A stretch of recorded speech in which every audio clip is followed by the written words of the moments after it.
Well, hello, welcome to another episode of Jim's Allotment Garden. Again, we've had quite a nice dry warm week, and we come to Saturday and it's raining again. So we're just going into March over this weekend. It's the 1st of March tomorrow on Sunday. So this is the last day of February, just to give you an idea where we are. Now, this time of year, March, is ideal for transplanting and splitting herbaceous plants. So if you're wanting to move anything, now's the time of year to do it. So in today's episode I'm going to be talking about comfrey, and I'm going to be transplanting some comfrey from the garden into the allotment, and I'll be putting a thing down here. So welcome to another episode of Jim's Allotment Garden.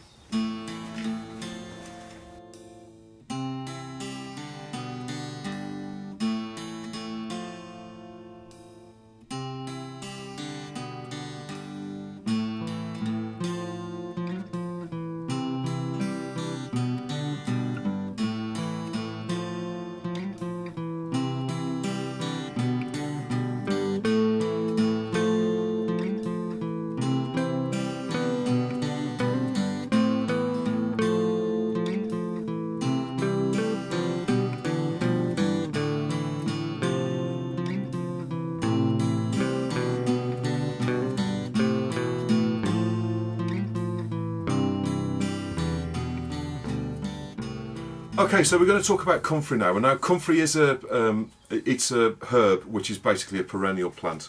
And so when you put comfrey anywhere in your allotments, you need to take a few things into consideration. One, you don't really want to be moving comfrey about too much. Comfrey is a plant, it has sort of 6 foot, when they're fully formed, it'll have up to 6 foot of tapping root going down. And this is why comfrey is so rich in minerals, because what it will do, it'll send that tapping root down right into the ground, and it'll absorb all the nutrients from the ground, and it will bring them up into the leaves. And obviously it's the leaves that you want, that you cut off and you make your comfrey stew or your comfrey tea to water on your plants. So that's obviously why most gardeners grow comfrey. Comfrey's a member of the borage herb sort of group of plants, and it's this is actually comfrey here, and this is now the ideal time of year to grow it. As you can see, it's just starting to shoot. I don't know if you can see that, and the roots are quite sort of fibrous. In fact, I've got a piece of root here to show you. They're the actual pieces of root. Now, just by planting a piece of root like that in the ground, the comfrey will grow from that, and this is most certainly one of the ways that people actually get comfrey into their garden, just by basically planting a root cutting like that into the ground. When you do that, what you need to be careful of is slugs love this. So what you need to do is, most certainly when you plant it in, you need to make sure that there's no slugs in there. Obviously use the garlic oil, etc., that I've explained in the past, to put on there to deter slugs from going anywhere near it. But if you just plant a piece of root just like that, or even smaller than that, you could actually cut that into two. That will grow into a comfrey plant. So as I've said, this time of year is the ideal time to be moving your comfrey about. Now, comfrey's not really known as an invasive herb with respect to its roots. A lot of herbs like mint, balm and stuff like that, they'll just spread root wise all over the place, so you don't need to worry about it too much. But because I'm going to be planting this next to my asparagus in the perennial part of my allotment, what I've actually done is I've put together some aluminium pipe. This is 16 inches in diameter, and it's what I've done is I've cut it into 40 centimetre long lengths. What I'm going to be doing is sinking that into the ground, so just leaving perhaps a couple of inches above the ground level, and I'll be planting the comfrey in that. You don't absolutely necessarily need to do this, because it won't really spread around too much. But if you do get comfrey spreading around the garden, if you cut the root, obviously any bits of root that you leave behind will then grow again into another comfrey plant. So I'm wanting to most certainly contain the roots in this part of the garden here, just by the greenhouse, which I'll show you later. Me actually planting this. But it might be an idea if you're putting comfrey near something that you don't want it to spread around too much, then you most certainly need to put something like this, or a bucket with a bottom cut off, into the ground, and then plant it into that bucket. Now, because you need the tapping roots to go down deep into the ground. Wherever you plant in's got to be like a pipe. So if it's a bucket you're using, cut the bottom out of it so you end up with like a pipe shape like that, and then that will contain the roots rather than them spreading about. However, it's not well known for that. Now, comfrey is a herb which will spread around the garden. It doesn't spread by the roots, as I've already explained, but what it will do is some of the varieties are prolific seeders. They will send seed all over the place, and you'll get comfrey plants growing all over the place. So you need to be careful what varieties that you actually get for your garden. Now, all comfrey will sort of grow pretty much to kind of 3 or 4 foot tall, and but you will be cropping it well before then. You'll be cropping it when it gets to kind of 2 foot. But this comfrey that I've got here is the comfrey that will seed, but it's the one that doesn't seed so much. So, but I'll be cutting it off every year, well before it gets to seeding point anyway. So, what you get from the comfrey is a very good fertilizer, which is very high in nitrogen, so it rots down really well anyway. But it's also high in potassium as well, so you know it's good for your tomato feeds and stuff like that. It's a very good food for those, so that's why most people actually grow comfrey in the garden, as I've said. So the varieties of comfrey that you can get hold of, the first one is Symphytum officinae, something like that. I'll put the name across the bottom. I'm not very good at pronouncing these Latin names, to be honest with you, but that's the one that seeds a lot. Really, I would avoid using that one, to be honest with you, because you will find that the seeds will go all over the place. You've only got to leave it 2 or 3 weeks longer, and it'll grow flower seed, and then the seed will be everywhere, and then you have an allotment full of it. So be careful planting that one. This one that I've got here is Symphytum uplandicum, which is the one that I would suggest you go for, which is the normal comfrey plant. Now this one doesn't seed too much. However, you need to keep your eye on it and make sure you cut it down before it gets anywhere near seeding, which is why I'm suggesting let it grow to about 2 foot high and then cut it all down before it gets to kind of 4 foot, because that's when it'll that's when it'll throw its seed all everywhere. And the time difference, as I've said, from it being 2 foot high to 4 foot high is only a couple of 3 weeks when it's growing, because it's quite a fast grower. There is a type of cultivar of comfrey which was actually bred in Russia in 1950, and this is called Bocking, and in this country you can get hold of Bocking 14. Now this plant is a cultivar of or a hybrid, if you like, of the Russian comfrey, which is very similar to the one that I've just shown you. And this doesn't have any seed on it at all. So the only way to multiply it is at this time of the year. You chop the roots up and then obviously replant them. Then they'll grow into the into the bocking, the adult bocking plants. So that's basically how to propagate the bocking. Now you can buy this quite readily in most garden centres and stuff like that. You can actually buy it over the internet as well. I've seen it for sale on the internet. There is another type of bocking, which is Bocking 4, and now that was bred mainly for cattle feed, so they grow it and they feed it to cattle, because it's such a fast grower. You can obviously cut it down and you can feed it to cattle as sort of silage type, for like green, nutritional food for cattle and sort of whatever else. However, you need to be careful because this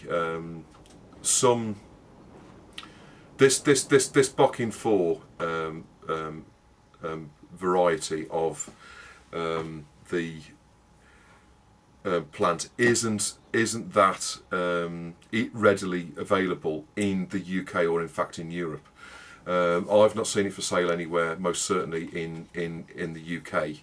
So I think you may struggle to get hold of that. So what you need to be looking for is the Bocking 14 variety, and that's the one that if you're worried about the seeding of it, that's the one to go for. However, this one, the Uplandicum version of the plant is most certainly the best Comfrey, I believe, to go for in allotment, and it's readily available. You can actually dig this out of hedgerows around the UK, to be honest with you. It's quite popular. And if you know what the plant looks like, it's got sort of reasonably large, kind of furry leaves with purple flowers. It's very easily spotted in the hedgerows of Britain. So you know, you might find some, and all you need is a little bit of root and you're away. So what I'm going to do is show you a few videos now of me just making these tubes. Now this is actually recycled aircon pipe, which I've managed to get hold of in the last week or so. But as I say, you know, you can use buckets or even just a dustbin cut in half, and you can actually make two out of one dustbin, to be honest, because you only really need to go down sort of 40 centimetres or so into the ground to contain the roots. But as I say, if you're going to be growing the upland deconversion, or if you're going to be growing bocking, you don't really need to worry about it kind of spreading around too much. But the reason I'm doing it is because I'm growing it next to the asparagus, and I don't want it to grow into the asparagus bed, so that's why. But anyway, here's some video clips of me just quickly putting these pipes together. Okay, so we're starting with this to make the Comfrey container. What I'm going to be doing is using this middle section of straight pipe here.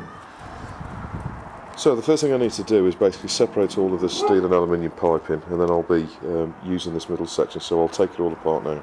Okay, so there's the outer pipe. I've taken it off the inner part. So basically what I've ended up with is an aluminium pipe, which is quite thin-walled, but because it's aluminium, it's obviously not going to rot in the ground.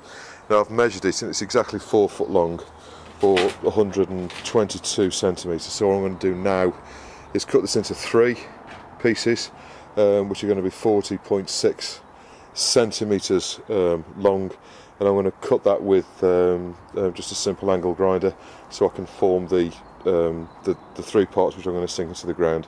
Now, before I actually do that, I'm just going to measure the spot at the allotment where they're going to go. Okay, so the actual pipe is 16 inches in diameter, so obviously 3 of them together will be 48 inches.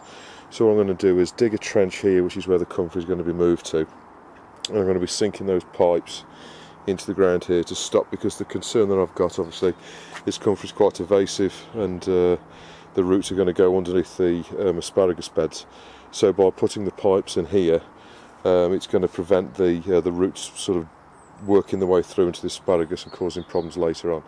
So so now I've measured that 3 will easily go there, and it's only going to stick out to sort of about there, which is just about right.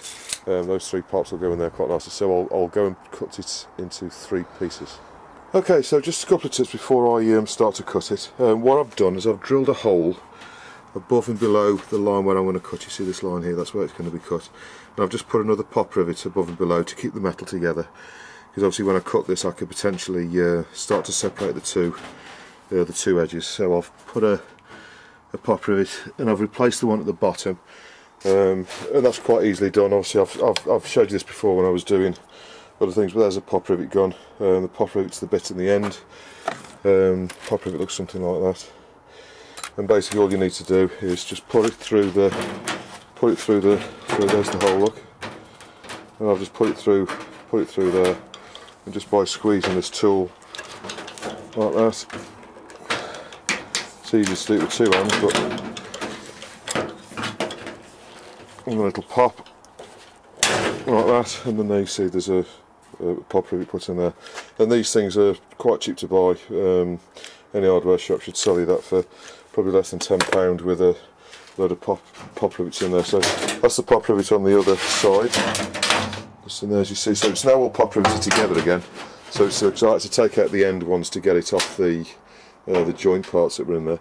Now, another really quick tip. This is a metalworking ruler. It's made of stainless steel, and it's quite bendy. So if you're wanting to draw a line around a pipe like this, just measure down from the top where you want the line, and then you'll find that the ruler can be bent round the pipe, so you can actually draw your straight line. So these things are another really useful thing when you're working with metal. They're not expensive to buy. Most places will sell them. It's probably about £4, £3 to buy, and I've had this for probably about 30 years. And it's served me really well. So if you're working with metal, these things are really useful. If I didn't have one of these, what you could do is put a large elastic band or a piece of string round and then sort of draw around the line, but you know, to get a nice straight line you're much better off with something nice and bendy like that. It'll you know, you have to put it round and then draw the line. So I'm going to cut this now with an angle grinder. So all I'm going to do is use a very narrow blade, but as I've explained before, you know, you can cut this with tin snips and stuff like that, but with an angle grinder the benefit that'll give you is it'll cut a nice clean line. You need to be careful with aluminium because aluminium can be, because it's a malleable metal, it can get quite sticky when you're cutting it, so you need to cut it, make sure that this is held down correctly, not that you're deforming the shape or anything, and then cut through it nice and clean all the way around, and hold the angle grinder with both hands because it can bite and sort of jump out your hand. So most certainly when you're cutting steel and stuff like that, you know, that's a harder metal, and the angle grinder is not likely to bite into it, but with aluminium you most certainly need to be careful. So wear gloves, wear goggles, and you know, hold the angle grinder with both hands and steady this with either your feet or clamp it down somehow or get somebody else to hold it for you whilst you're doing it. So as soon as those pipes are in the ground, which I'll show you very shortly, basically what you want to be doing is planting your comfrey into the ground at this time of year. So we're just going into March now, so this is the right time of year to do it. Pick a nice day where it's not too wet and too cold, put it into the ground, and then basically that will sort of grow on in the year. It's advised that the first year, if you have moved it, you don't cut it down, or at least you don't let it flower in the first year, because what you want to do is let the plant establish itself. Because I'm going to be putting in quite large roots that I've transplanted from the garden in here, I have kept quite a lot of soil around the roots, so I should be able to crop it this year, to be honest with you. However, the comfrey that I'm going to be making this year for the allotment will be from the other plant. Now when you do crop it, what you want to be doing is cutting it down to ground level, at about 2 inches above ground level, and take everything away. As I say, wait till it grows till about 2 foot and then chop it down to about 2 inches off the ground. Put everything that you cut off the plant into a bucket. Do not add water. I've had quite a few comments on the channel, people saying, oh, it's quite smelly and all the rest of it. The reason why it's smelly is because you've got water in there.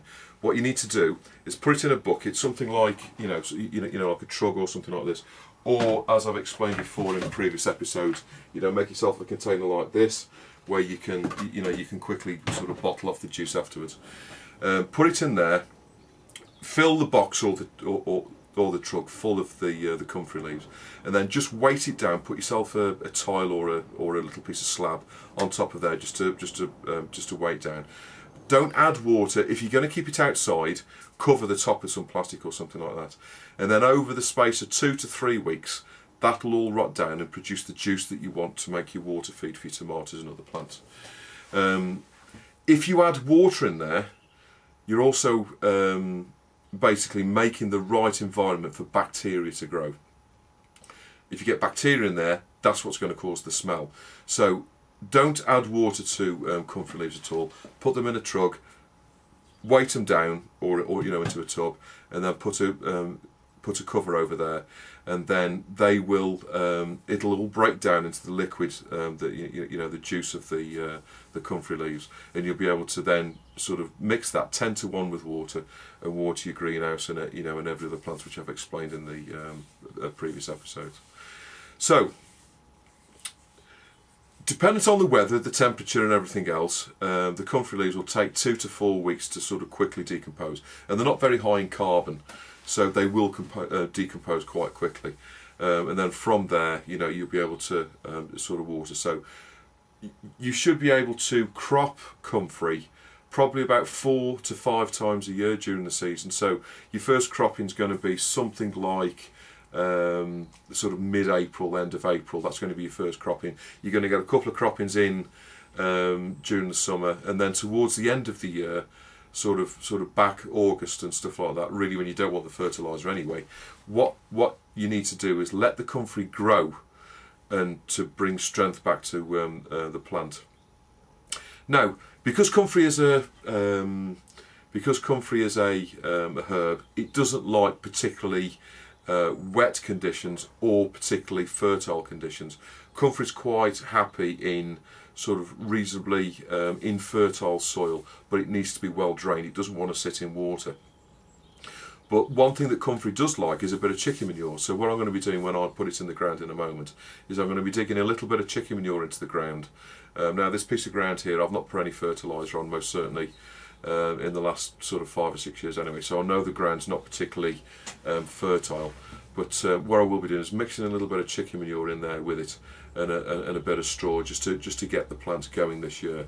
And then in coming years, what I would suggest is you mulch with well-rotted chicken manure, probably every couple of years, just to maintain the levels of nutrient in there. But what you want is the comfrey to go down deep and get the nutrients out of the subsoil for you. That's where the strength of the plant comes in.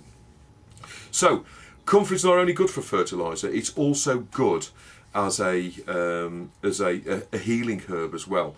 Now, in my family, there's quite a history of herbalism. My great-grandfather, John Bradbury, who lived up in a small village called Cheadle, which is on the Staffordshire-Derbyshire border, he was well known for herbalism. And comfrey was one of the things that he used to use for people who had got bone or tissue problems, if they'd broken anything, or if they'd sort of sprained anything like that. The comfrey's got, or to use the vernacular or the old English name for comfrey, it was always called knit bone or bone set. That's what they used to call comfrey, and that's because it contains this allotonium, which is like allotonium, which is this substance which helps the body heal. Now, my mother in the past has had problems with her elbows. She's had what's called tennis elbow, which is a sort of repetitive strain injury, and she used to put comfrey poultices on her shoulder, on her elbows, to help with that. So it has got some sort of beneficial properties to it as well. It's not advised that you ingest it in any way, because there is a substance in there inside the root, and it's not advised that you ingest it, because it can cause renal problems, like, you know, your livers and your kidneys and stuff like that. So there is stuff in there that's not good for you, you know, from an eating point of view. So most certainly don't eat comfrey. But comfrey's good if you stew it up in a saucepan, just for sort of 10 minutes or so, just to soften the leaves, and then as hot as you can stand it, put it on any joint that you've got a problem with, and this allotonium will help your joint. So it has got a sort of beneficial way from that as well. So that's pretty much all about comfrey. The one thing that I would say is comfrey's got as I said, the leaves are quite furry, and it's got like sort of bristly texture to the leaves. Now, when you're cutting it down, what I would suggest you do is wear gloves, because it can be a bit of an irritant to some people. So what I would suggest is, when you're cutting the comfrey down, put your gardening gloves on and handle it with gloves, because you don't know, you know, you might have a sort of allergic reaction, or you might find that it's quite irritating to your skin. So I would suggest, when you are dealing with comfrey, when you're cutting it down, to wear gloves on your hand, and obviously wear long sleeves on your arms as well, because so it's not brushing against your skin.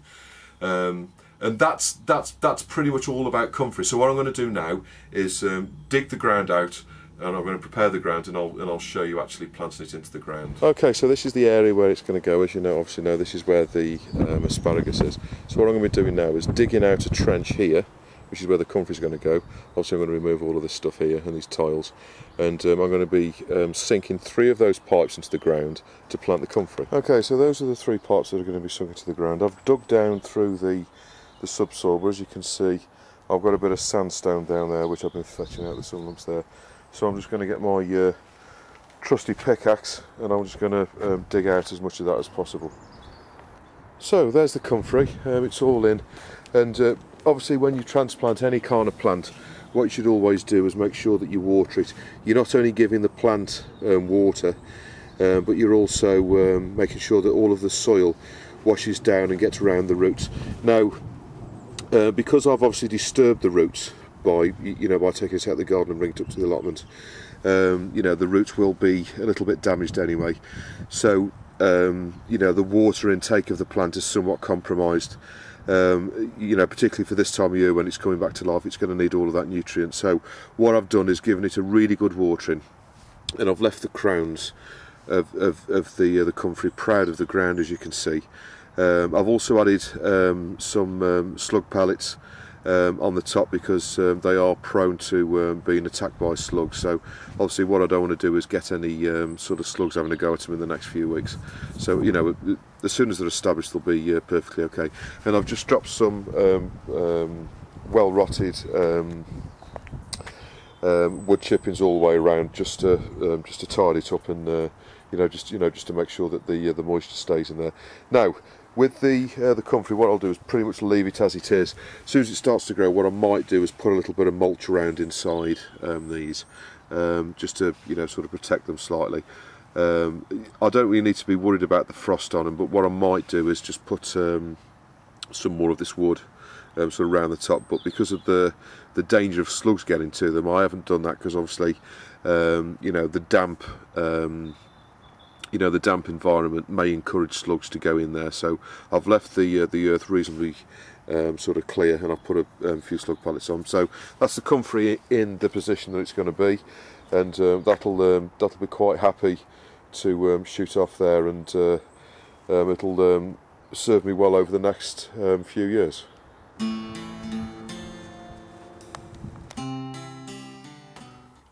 Okay, so now that we've got to March, now's really the time that we need to start thinking about putting the seeds in, chitting the potatoes and all that kind of thing. So over the next few episodes, what I'll be showing you is what I'm going to be doing with the seeds, how I'm going to be planting them, and sort of what I'm going to put in when, because I don't keep a heated greenhouse. So really what I'm going to be doing is planting stuff now that doesn't necessarily need to be heated as such, with the temperature that we've got in this part of the world. And then sort of moving through the next 4 weeks, that's when all of the seeds are going to go in, and we're going to be getting the potatoes ready, and we're going to be putting the onions in the ground as well. So over the next few weeks, we're going to be concentrating on getting the ground ready, putting all the seeds in, and bringing up the plants, rearing the plants in the greenhouse, ready to be putting into the ground in the next month or two. So that's going to be coming up on the episodes in the next few weeks on Jim's Allotment Garden. So I hope this windy episode has been, in the nicest sense of the term, has been of use to you. Please do put any comments, questions that you've got down below, and I'll always respond. I just want to say big thank you to all of the people who have subscribed to the channel in total, but most certainly the ones that have recently joined. And I'll be publishing some more episodes next week from Jim's Allotment Gardens. Thank you for watching. Bye bye now.